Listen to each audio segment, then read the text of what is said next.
guys, welcome to Tan La Podcast.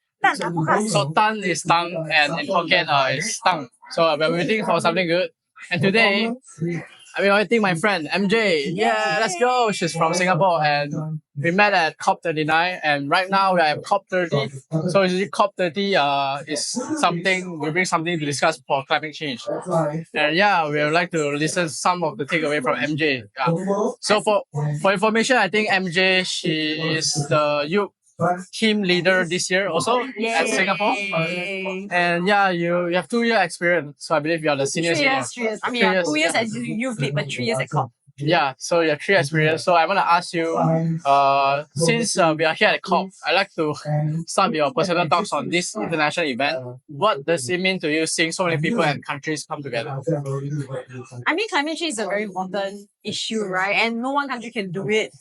And so how do you resolve it? You have to bring countries together and you need kind of a conference, a venue to bring everyone together. I think there's a lot of criticism in COP, but there's no other way. You cannot zoom everyone in and try to make deals happen. So COP is important to really bring all the countries together to align on agendas, to make sure that each country fulfill its own, NDCs and so it is a must lah, despite all the criticisms around it. I mean, of course, everyone from COP, right? They know NDCs. Can you explain how do they contribute NDC? This is something to the audience or to my friends. I don't know. Yeah. So NDCs are nationally determined contributions. Yep. So every country is basically the goals for each country on how they will resolve climate, how they'll take climate action in their own countries based on their own circumstances. Yeah. So every 2 years. I know every 2 years. How many? I think we need to do fact check, but basically this is how they run. Yes, they will submit and they will update it accordingly. And they must commit to it basically. COP is where that's one part of it. And then all countries will agree on different negotiating pacts to say that they will do this, but all countries must agree. So you need all the countries to sit together and okay, we all agree. So you can imagine how difficult it is, right? So it takes a lot of progress. Parties. So that's why we are still trust the progress. Yeah. Okay, I also want to add on something. This is more nature. Like you've been COP for 3 years, right? How do you feel about this year? Right now we are in Belém, Brazil. So how do you feel now? Like we are quite hot. We are quite humid now. Sweating really. Yeah, I'm sweating, right? So how do you feel compared to last year COP and the COP that you've been? Last year COP was quite short. I was cooling and from a rich country, so the infrastructure was great. So when I came to this year's Belém COP, I was a bit shocked because obviously this country is not as developed as the rest, and also not capital in Brazil. Right? Exactly, temporary capital. Yeah, but I like it also because you really can feel the heat, right? And then it's reminding us that climate impact is happening disproportionately around the world. So that's one thing, and also the indigenous tribes here, the spirit is very strong. So the protest is really notch up a level. I'm sure you guys have seen the news where they but it brings a lot of spirit and liveliness to COP itself that I don't feel it in other COPs. So I actually enjoy this change. I would say the hardships. I would say my takeaway is this year the people is more clear what they need to do. Last year is everyone's miserable. Like me, I'm not doing any session last year. So this year I have a lot of session. We have collaboration. So recently we run an ASEAN climate COP. Success! I think that one is a very good one. Biggest turn up for ASEAN Pavilion. Yeah, because in COP, right, people are changing statement, they are negotiating.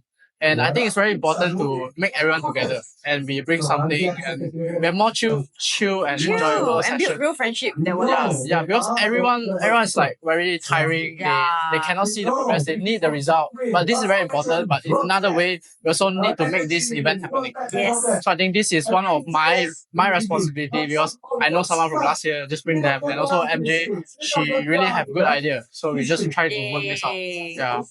So I think that's all. And this is a very good question actually. So when we talk about climate change, I know you are from the biology background. Biodiversity. How did you first get yourself interested in climate change and what keeps you passionate about it and consistent through the years? Wow, such a deep question. Okay, just to sum it up, I studied environmental biology back in university, so I care a lot about wildlife, the plants, the animals, the environment. Then climate change is affecting them, right? Obviously. And also affecting people's livelihood. So that's where I got interested. And of course, climate cannot live without nature and vice versa.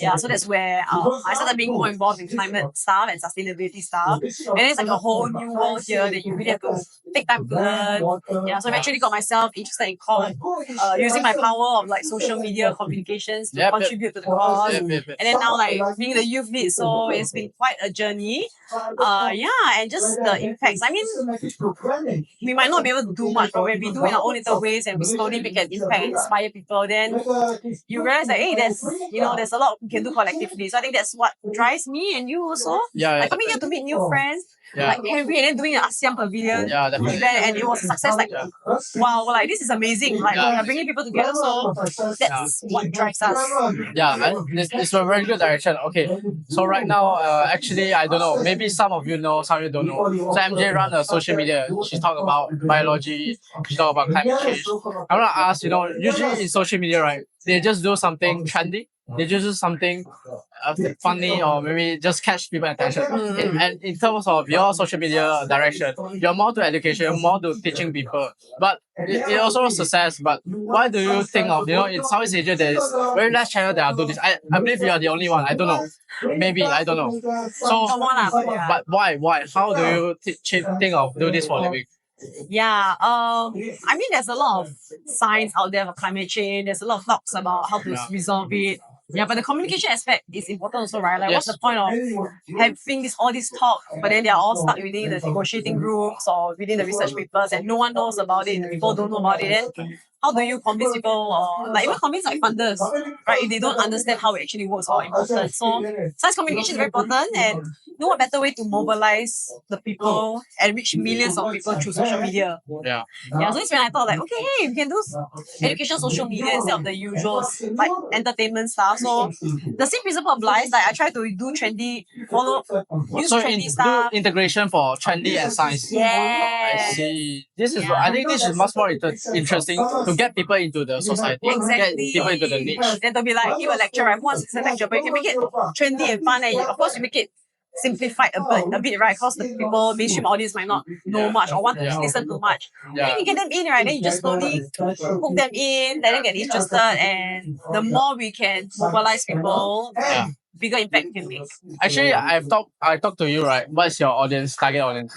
Like, what's your audience base? So you're from Singapore, right? Yeah. So maybe 50% from Singapore.